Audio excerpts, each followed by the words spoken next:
Perlu memberi otorisasi pada diri Anda sendiri. Qin Chen melirik Raja Tianbei. Apakah Yongguo masih membutuhkan persetujuannya untuk bertindak secara bermartabat? Raja Tianbei memandang Qin Chen dan berkata dengan tulus, klon nenek moyang masyarakat naga hitam dihancurkan olehmu, saudara Qin. Sekarang wilayah masyarakat naga hitam kosong. Semuanya disebabkan olehmu, saudara Qin, jadi saya, Kerajaan Yong, mengirim, saya harus mendapatkan persetujuan Anda, saudara Qin. Selain itu, tidak peduli berapa banyak keuntungan yang dapat diperoleh negara kita, Yong, dengan menyerang masyarakat naga hitam, negara kita, Yong, bersedia memberikannya. Setengahnya untuk saudara Qin secara gratis. Beri aku setengahnya. Memang benar bahwa klon nenek moyang masyarakat naga hitam dihancurkan oleh dirinya sendiri. Tetapi negara bagian Yong menghabiskan tenaga dan kerugian untuk menyerang masyarakat naga hitam, begitu melelahkan dan termobilisasi. Tetapi setengah dari keuntungan akhir diberikan kepada dirinya sendiri. Tidak peduli dari aspek apapun, tidak ada salahnya. Bagaimanapun, Kerajaan Yong adalah kekuatan kerajaan ilahi. Tidak peduli seberapa kuat Qin Chen, selama dia bukan Kaisar Dewa, Kerajaan Yong tidak cukup memperlakukannya secara setara. Ya, saya harap saudara Qin tidak terlalu sedikit. Bagaimanapun, negara kita, Yong, akan mengirimkan pasukan yang tak terhitung jumlahnya. Bahkan jika masyarakat naga hitam kehilangan orang-orang kuat seperti Sage Agung Siyu dan Sage Agung Yilong, masih banyak master di level berikutnya. Negara kita, Yong, saya khawatir akan banyak kerugian, jelas Tianbei King. Lalu apa yang harus saya lakukan? Qin Chen tersenyum. Raja Tianbei berkata dengan tergesa-gesa, saudara Qin tidak perlu melakukan apapun. Tentu saja, setelah leluhur masyarakat naga hitam kembali dari reruntuhan para dewa dan melihat bahwa begitu banyak wilayah masyarakat naga hitam miliknya telah dirampas. Dia akan sangat marah dan menjadi gila. Pada saat itu, saya juga berharap saudara Qin dapat berdiri di garis depan yang sama dengan kerajaan Yong kita dan melawan leluhur masyarakat naga hitam. Qin Chen tersenyum. Bagaimana saya bisa, Kaisar Agung, jadilah lawan leluhur masyarakat naga hitam. Raja Tianbei memandang Qin Chen dan tersenyum. Berkata, saudara Qin, tolong berhenti bersikap rendah hati. Belum lagi kekuatan Anda sendiri, saudara Qin, jika Anda bisa buatlah ahli waris klan Komodo mau mengikutimu, saudara Qin tidak akan pernah takut dengan nenek moyang masyarakat naga hitam. Mendengar ini, Qin Chen langsung tertawa. Pihak lain benar-benar penuh perhitungan, dan bahkan memasukkan Saroye dalam perhitungannya. Memang benar, kerajaan Yong dan masyarakat naga hitam telah berperang selama bertahun-tahun, dan tidak ada pihak yang bisa berbuat apa-apa. Namun, begitu klan Komodo terlibat, tidak peduli betapa marahnya nenek moyang masyarakat naga hitam, dia tidak bisa menolak kombinasi kedua kekuatan ini. Melihat Qin Chen tidak berbicara, Raja Tianbei sedikit gugup dan buru-buru menjelaskan. Saudara Qin, kerajaan Yong kita tidak bermaksud untuk menyelidiki Yerosa, tetapi kerajaan Yong kita terletak di Laut Semesta Selatan dan bertanggung jawab atas beberapa hal teratas. Murid yang kuat di alam semesta selatan. Tentu saja, kita harus memperhatikan tindakan Hai untuk mencegah bawahannya memprovokasi dia secara tidak sengaja. Saya berharap saudara Qin akan memaafkan saya. Saya hanya tidak tahu apa pendapat saudara Qin tentang lamaran sebelumnya. Raja Tianbei memandang Qin Chen dengan gugup. Qin Chen menatap mata Raja Tianbei yang penuh harap, berpikir sejenak dan berkata sambil tersenyum. Saya tidak dapat memutuskan keputusan klan Komodo, tetapi jika nenek moyang masyarakat naga hitam berani menimbulkan masalah setelah dia keluar, saya akan melakukannya tidak. Saya akan berdiam diri dan menonton. Saya sekarang sendirian dan lemah.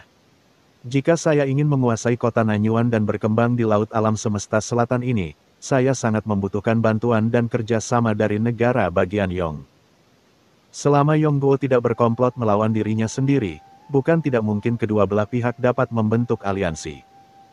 Hahaha, terima kasih saudara Qin, saya akan membuat pengaturannya sekarang.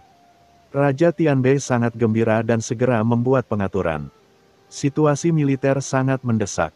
Yang diinginkan Yongguo adalah masyarakat naga hitam melancarkan serangan kilat sekarang karena mereka tidak memiliki pemimpin. Jika tidak, ketika pihak lain bereaksi, banyak harta dan sumber daya dapat segera ditransfer. Di bawah perintah Raja Tianbei, sebagian besar tentara Shenwei yang awalnya ditempatkan di kota Nanyuan pergi dalam sekejap, hanya menyisakan tim kecil. Sisanya menuju ke perbatasan kerajaan Yong untuk memulai perang melawan masyarakat naga hitam. Saudara Qin, karena tidak ada yang terjadi di kota Nanyuan, saya akan pergi untuk memimpin pasukan. Setelah membuat pengaturan, Raja Tianbei memandang Qin Chen. Saya ingin tahu apa yang akan dilakukan Saudara Qin dengan banyak kekuatan di Nanyuan Kota. Jika ada kekurangan tenaga kerja, negara kita, Yong, dapat mengirim seseorang untuk membantu. Bagaimana cara mengatasinya? Pikir Qin Chen. Sebagai kota netral tingkat atas, kota Nanyuan memiliki banyak kekuatan, dan banyak di antaranya saling terkait. Banyak di antaranya didukung oleh keluarga asli Moyun.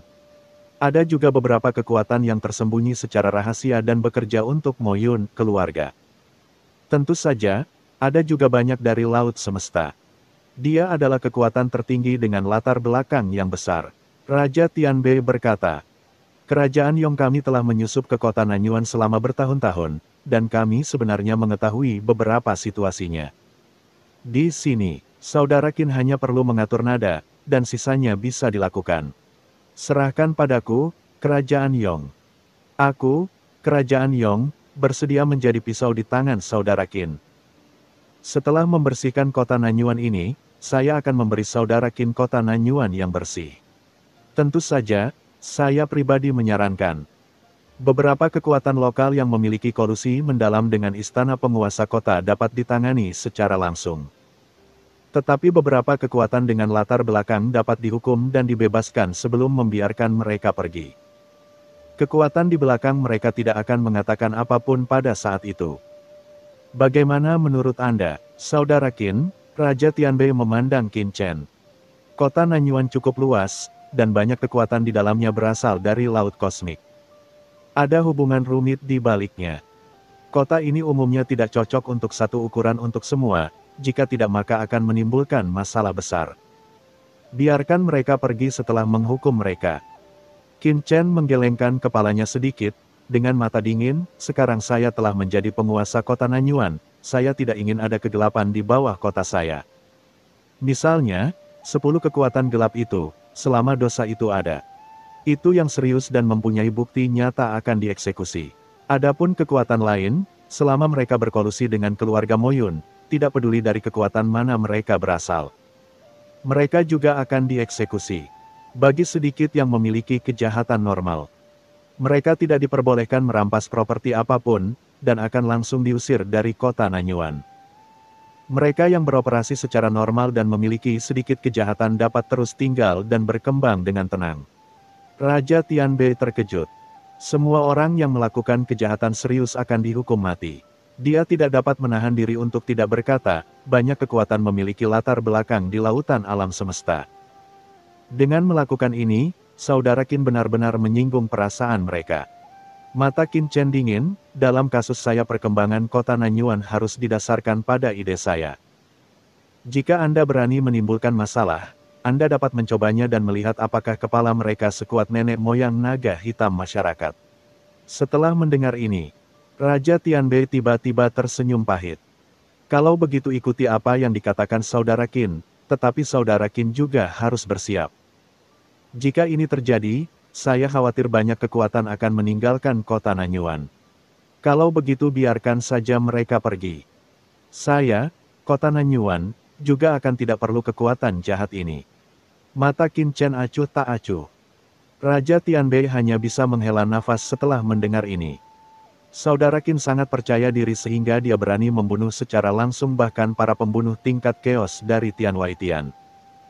Selain itu, dengan klan Komodo di belakangnya, kekuatan lain harus mempertimbangkan beban mereka sendiri jika ingin menimbulkan masalah. Untungnya, setelah melapor kepada Raja, perintah Raja adalah memenangkan tuan seperti itu, jika tidak, saya akan takut gemetar. Selama percakapan keduanya, nasib semua pihak di kota Nanyuan telah diputuskan. Di kota Nanyuan, banyak kekuatan yang panik saat ini. Kota Nanyuan diblokir, apa yang harus kita lakukan? Saya ingin tahu apa yang akan dilakukan Qin Chen terhadap kita setelah mengambil alih kota Nanyuan. Dengan gaya aktingnya, bahkan tiruan dari leluhur masyarakat naga hitam, kekacauan pembunuh tingkat Tian Waitian dia berani membunuhnya. Jika kita membuatnya marah, aku takut. Semua kekuatan besar ketakutan dan berkumpul di pasukan masing-masing, cemas dan menunggu keputusan nasib. Selama berabad-abad, perubahan kekuatan apapun pasti akan mengarah pada pembersihan besar-besaran, dan kota Nanyuan tidak terkecuali. Kami hanya bisa menunggu. Sekarang kota Nanyuan diblokir, kami tidak bisa pergi, dan kami bahkan semakin tidak mampu melawan. Kami hanya bisa membiarkannya ditangani. Di antara kekuatan utama, hanya Master Gedung Tianwei Yuxin dan Paviliun Abadi Master Chu Yueli merasa nyaman. Mereka telah berlindung di Qin Chen sejak awal, dan apapun yang terjadi, mereka akan baik-baik saja. Semua orang menelepon dan berdiskusi. Tiba-tiba, berdengung. Gelombang tak terlihat menyapu seluruh kota Nanyuan dalam sekejap. Saat berikutnya, kekuatan tertentu di kota Nanyuan diselimuti oleh kekuatan formasi yang menakutkan. Segera setelah itu, pasukan kekuatan ilahi Raja Tianbei memimpin sekelompok master untuk menerobos dia masuk dan langsung menangkap orang-orang kuat yang dipenjara di antara kekuatan-kekuatan ini. Mengikat mereka secara instan dan membuat mereka tidak dapat melawan. Itu adalah Istana Bayangan Hitam dan Sekte Yingjiu. 10 kekuatan gelap di kota Nanyuan telah ditangkap. Tidak hanya 10 kekuatan gelap, tetapi juga beberapa yang telah melakukan kejahatan di kota Nanyuan juga dibawa pergi. Segera pasukan lain menemukan pasukan yang ditangkap, dan mereka semua ketakutan, dan pembersihan yang mereka harapkan dimulai. Tetapi mereka yang ditangkap sejauh ini semuanya adalah kekuatan terkenal di kota Nanyuan. Jadi, selama mereka tidak melakukan kejahatan apapun, tidak akan terjadi apa-apa pada mereka. Tuan Qin Chen benar-benar membenci kejahatan. Selama dia melakukannya jahat, mereka tidak membiarkannya pergi. Semua orang takut, gugup, dan cemas. Mereka tidak ditangkap, yang berarti bahwa mereka tidak termasuk dalam daftar kelompok pertama. Dalam hal perbuatan jahat, tidak ada kekuatan yang sepenuhnya bersih yang dapat mengakar di tempat seperti kota Nanyuan tentu saja, mereka khawatir mereka akan terlibat di masa depan. Sekarang, penjara tempat istana penguasa kota berada untuk sementara digunakan sebagai ruang interogasi. Di bawah pengawasan Saroye, Rona dan lainnya, orang-orang kuat yang ditangkap oleh kekuatan jahat ini disiksa satu persatu, dan mereka dipaksa untuk mengungkapkannya. Apa yang telah mereka lakukan? Segala perbuatan jahat dan menjadikan mereka mengungkap kaki tangan mereka. Saat interogasi berlangsung, setiap kekuatan terlibat satu demi satu, dan tak lama kemudian kekuatan baru terlibat dan dipenjarakan. Pada saat yang sama, Qin Chen juga datang langsung ke kota Nanyuan dan merasakan dosa seluruh kota Nanyuan melalui kuasa dosa. Dengan berkat kuasa dosa, hampir tidak ada orang berdosa yang terlewatkan. 1 hari, 2 hari, 3 hari. Hanya dalam 3 hari, hampir separuh pasukan di kota Nanyuan direbut, dan seluruh kota menjadi panik. Hari keempat, kalian bisa kembali. Penjara bawah tanah istana Tuan Kota Nanyuan dibuka, dan kurang dari separuh orang dibiarkan keluar. Bab 5847, Keuntungan Besar. Di depan ruang bawah tanah istana Tuan Kota, sekelompok orang ini memiliki ekspresi tidak percaya di wajah mereka. Kita benar-benar selamat. Bisakah kita pergi dengan selamat? Apakah ini benar? Sejak mereka ditangkap, mereka semua mengira mereka akan dikutuk. Dikatakan di dalamnya bahwa dosa kami tidak serius, kami hanya dipaksa melakukan sesuatu, jadi kami diberi hukuman ringan. Sayang sekali tentara kekaisaran kami dan akumulasi kristal kekaisaran disita. Hidup, ayo pergi dan keluar dari sini. Semua orang mengobrol santai dan bergegas pergi, tidak berani tinggal di sini terlalu lama karena takut tertangkap lagi. Pada hari ini, 10 kekuatan gelap utama yang terlibat, serta sejumlah besar detasemen dan kaisar di antara banyak kekuatan di kota Nanyuan dibebaskan. Tetapi banyak harta yang mereka bawa diambil. Jika sebagian dari pakaian itu adalah harta, bahkan pakaian itu pun diambil. Hanya sejumlah kecil praktisi yang jelas-jelas dianiaya, atau yang tidak ikut serta dalam kejahatan apapun, yang dapat memperoleh segalanya sepenuhnya. Sehari setelah semua orang mensubscribe channel Dongeng Donghua dan dibebaskan. Gerbang Rumah Tuan Kota. Pertemuan uji coba diadakan melawan kota Kuananyuan. Dalam banyak era ini, orang-orang berkuasa yang telah melakukan kejahatan di kota Nanyuan dan telah melakukan kejahatan sampai batas tertentu semuanya telah dipenjarakan dalam kehampaan. Begitu padat sehingga tidak ada yang tahu berapa jumlahnya.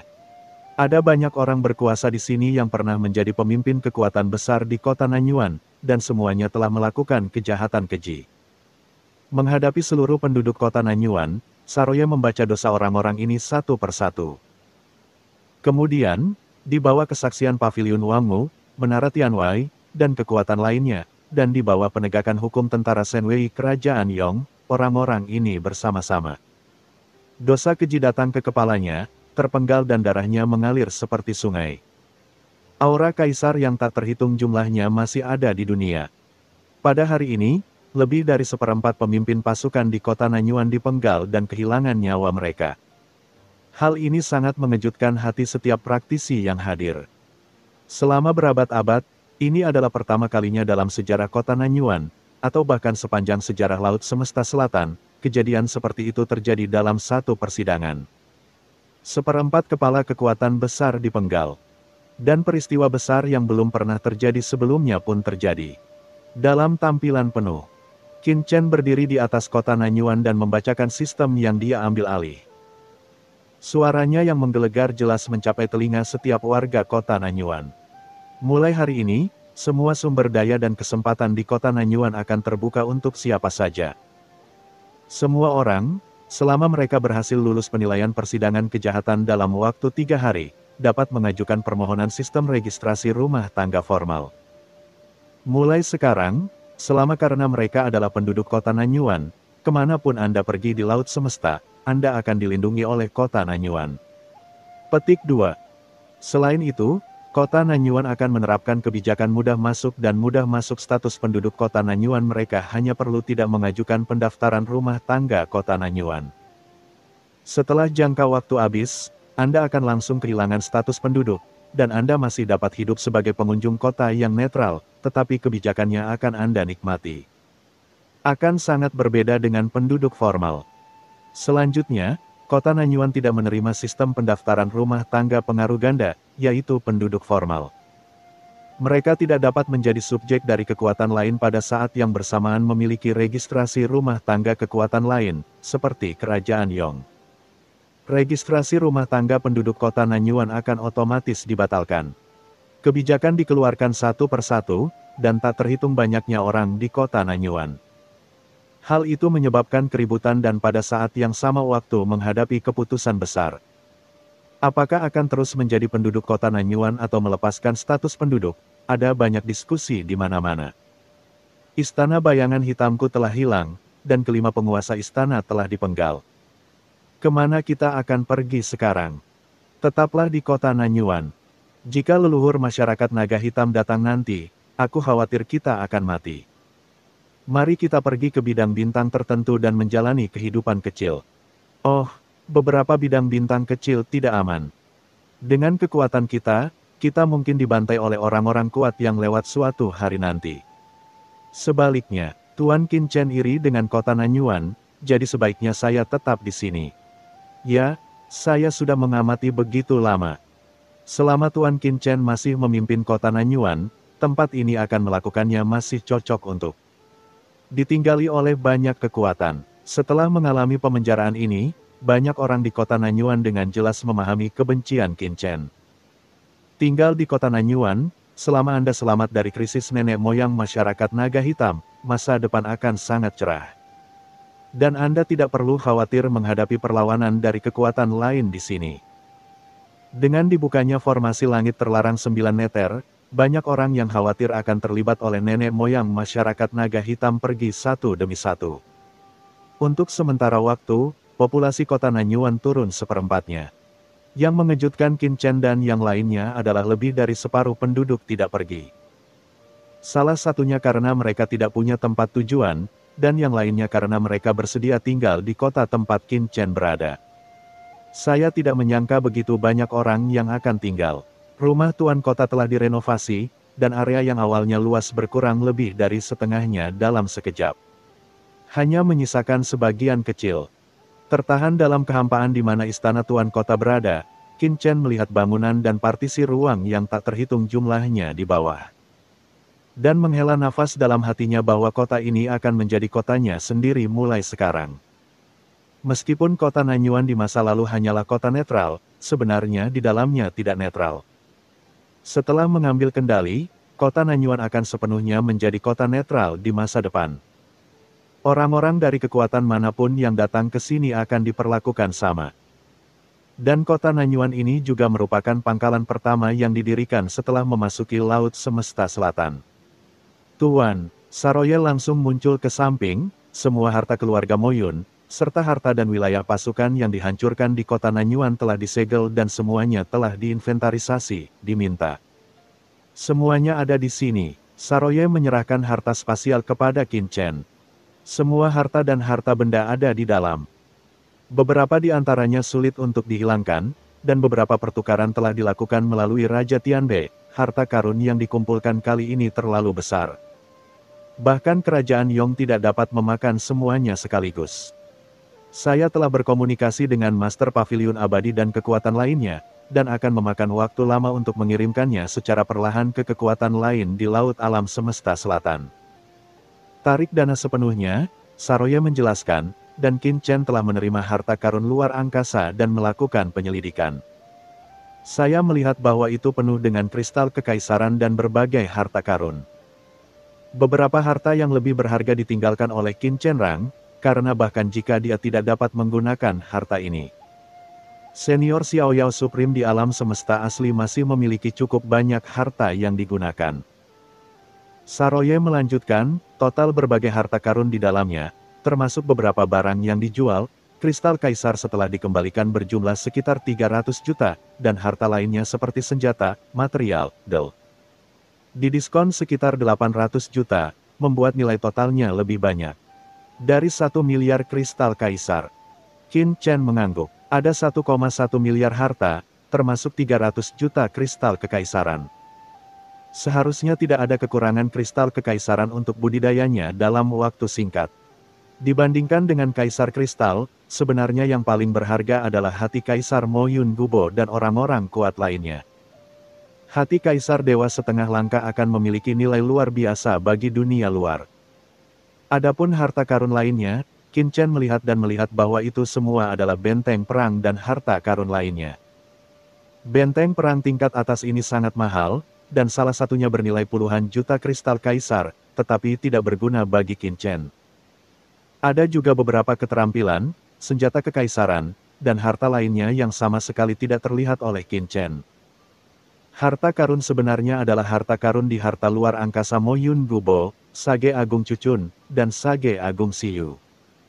Belum lagi yang lainnya, hanya kristal kaisar di cincin penyimpanan Sage Agung Cucun. Lebih dari 100 juta, kata Qin Chen dalam hati. Dia tidak tahu bahwa 100 juta di antaranya adalah dana untuk membunuhnya. Semuanya tergantung pada kekuatan. Sekarang ada begitu banyak kristal kaisar, saya harus meningkatkan kultivasi saya sesegera mungkin. Qin Chen berkata dalam hati, saya akan menyerahkan beberapa hal berikutnya kepada Anda. Di masa depan, Anda mungkin mewarisi bisnis keluarga klan Komodo, jadi izinkan saya memberi Anda kota Nanyuan terlebih dahulu untuk berlatih dan melihat bagaimana mengelolanya. Adapun Mo Yun Gubo dan hati Kaisar Agung yang lainnya, saya akan berikan kepadamu setelah aku menyelesaikan pemahamanku. Terima kasih atas kepercayaanmu, bawahanku rela mengorbankan nyawanya untukmu. Saroye berbaring di tanah dengan lidah menjulur dan berbicara dengan penuh semangat.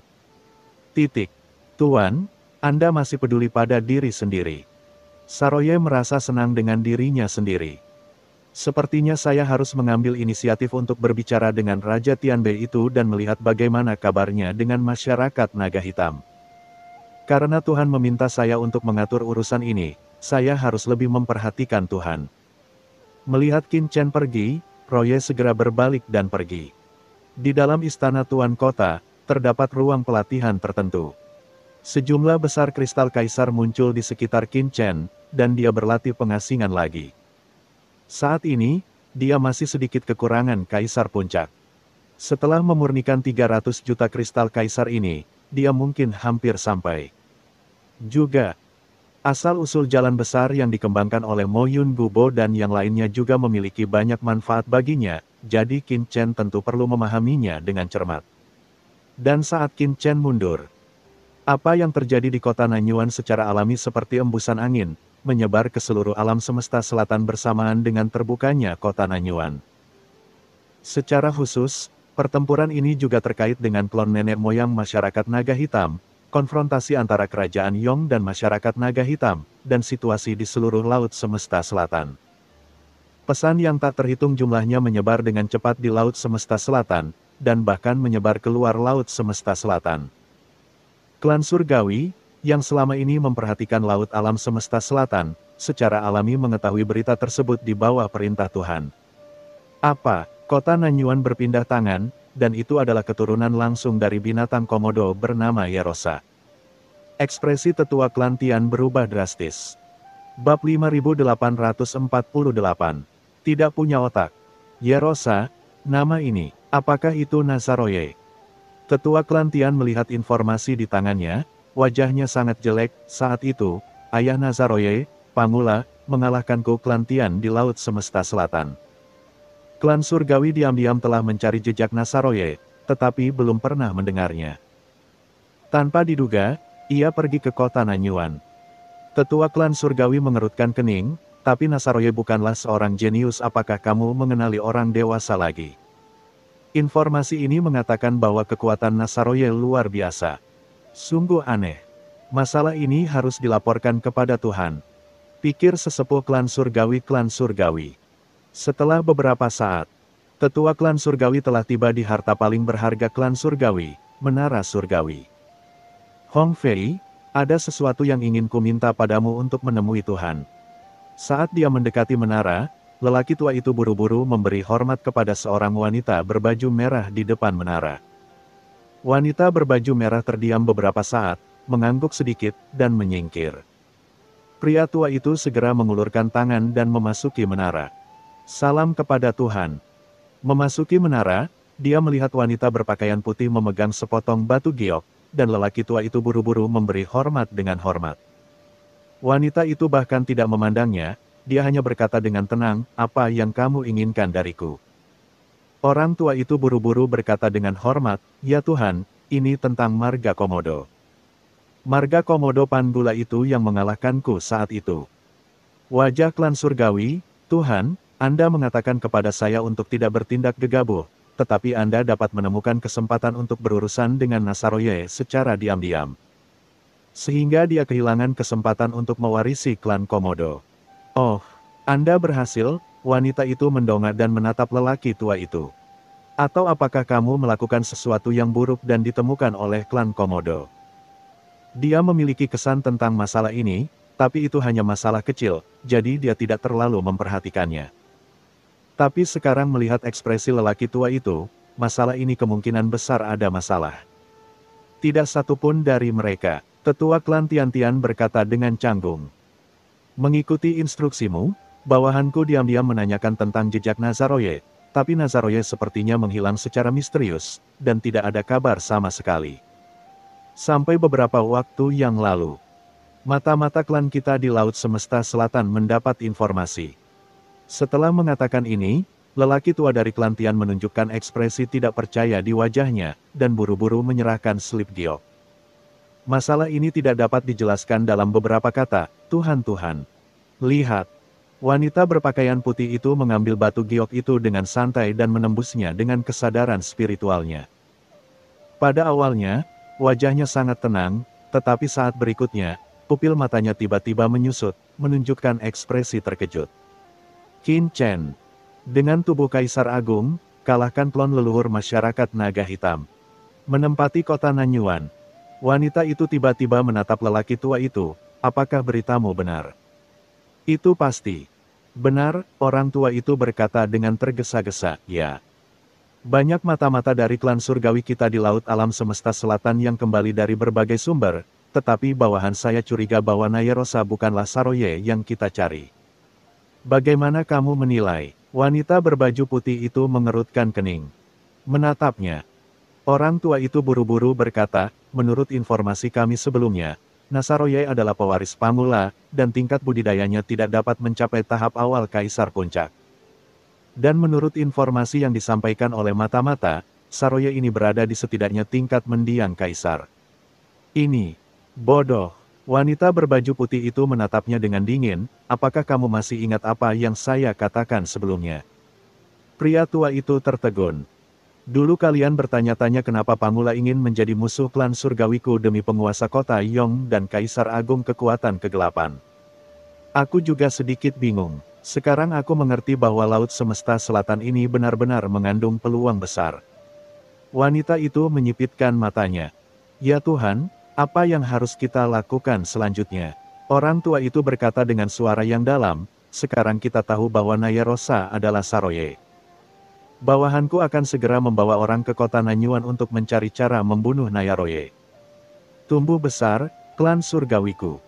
Pak. Sebelum lelaki tua itu bisa menyelesaikan kata-katanya, dia terbang mundur, wajah kirinya langsung bengkak, dan dia memuntahkan seteguk darah dengan gigi di tempat. Ya Tuhan, pria tua itu mengangkat kepalanya dan menatap wanita itu dengan kaget, dengan ekspresi sedih di wajahnya. Wanita itu memandangnya dengan dingin, kamu bodoh, tetapi kamu benar-benar bodoh. Dalam waktu sesingkat itu, seekor binatang komodo yang berada di puncak tahap awal dapat menembus tahap akhir Kaisar. Jenis apa peluang apakah ini? Pernahkah kamu mendengarnya? Aku, orang tua Nonuo tidak berkata apa-apa. Wanita berbaju putih itu menyipitkan matanya, terlebih lagi. Dendam antara klan surgawi kita dan klan binatang komodo tidak lebih dari fakta bahwa kerajaan mayat dan Meng Tianhui diberi pelajaran oleh Iwagula. Ini adalah hanya masalah sepele. Apakah layak mengambil risiko sebesar itu? Ya, pria tua itu menundukkan kepalanya ketakutan. Saya mengerti. Kamu tidak mengerti. Wanita berbaju putih itu menyipitkan matanya. Nenek moyang masyarakat naga hitam menghalangi. Jika dia ada di sini, mengapa saya harus mengambil tindakan? Mata lelaki tua itu melebar, ya Tuhan, apakah Anda bermaksud membiarkan leluhur masyarakat naga hitam membunuh Saroye dan Qin Chen? Mata lelaki tua itu berbinar, seperti yang diharapkan dari Tuhan, tetapi menurut informasi, leluhur masyarakat naga hitam masih berada di reruntuhan 10.000 dewa. Bagaimana cara membuatnya kembali ke alam semesta selatan laut dan bunuh Nasaroye? Wanita berbaju putih itu menatap lelaki tua itu dan menghela nafas, otak adalah hal yang bagus, tapi sayang sekali bagimu. Tidak, lelaki tua itu. Wanita berbaju putih itu menyipitkan mata-matanya dan berkata, Qin Chen dan Saroye adalah kaisar tahap akhir dan kaisar puncak. Tidak peduli betapa berbakatnya mereka dan seberapa dalam latar belakang mereka ingin untuk mencapai ujung jalan terakhir, Anda harus memiliki cukup kesempatan. Dan di antara banyak alam rahasia yang untuk sementara terbuka di seluruh lautan kosmik, reruntuhan para dewa adalah alam rahasia yang harus mereka masuki jika ingin melangkah lebih jauh. Dimengerti, mata lelaki tua itu berbinar. Tuhan bijaksana, dalam hal ini, saya akan segera memberitahu orang-orang dari klan surgawi saya di reruntuhan 10.000 dewa untuk memperhatikan leluhur masyarakat naga hitam dan membantu mereka. Bang! Sebelumnya lelaki tua itu dapat menyelesaikan kata-katanya, seluruh tubuhnya bergetar lagi. Dia terbang keluar, kali ini separuh wajahnya bengkak, kepalanya pusing, lautan jiwanya bergetar, dan bintang-bintang muncul di matanya. Tuhan, orang tua itu tergagap. Hong Fei, wanita berbaju putih itu berkata dengan dingin. Tuhan, sesosok muncul, itu adalah wanita berjubah merah. Bawa ketiga tetua klan ini ke penjara klan untuk sadar. Jika kita menangguhkan semua tugasnya di era ini dan membiarkannya tinggal lebih lama lagi, klan surgawiku akan musnah. Kamu tidak punya otak, dengan nada dingin. Ya, wanita berjubah merah itu mengangkat lelaki tua itu dengan tangan kanannya dan berbalik untuk pergi. Ya Tuhan, aku kesalahan apa yang kulakukan? Kata lelaki tua itu dengan ngeri, benar-benar bingung kenapa dia diperlakukan seperti ini oleh Tuhan.